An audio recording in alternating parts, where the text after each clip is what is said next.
Hey guys, in this video, I will show you how to connect Amazon to your Shopify store. Alright, so let's begin with the video.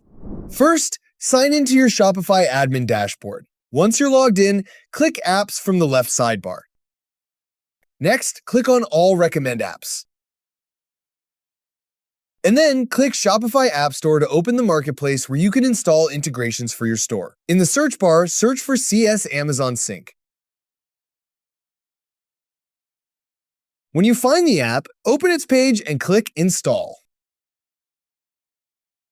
Follow the prompts to add the app to your Shopify store and approve the required permissions. After the installation is complete, return to your Shopify admin and open the CS Amazon Sync app from the Apps section. On the Setup page, click Connect Amazon. You'll be asked to sign in to your Amazon seller account. Enter your Amazon seller credentials and authorize the app to access your account. Once the authorization is complete, the app will connect your Shopify store with Amazon. After the connection is established, you can configure your sync settings. Choose which products you want to list on Amazon, set up inventory synchronization, and configure order syncing according to your preferences.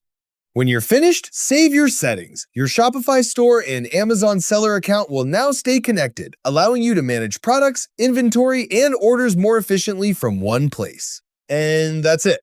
So that's basically how you can connect Amazon to your Shopify store. So that's all for this video. See you in the next one. Thanks.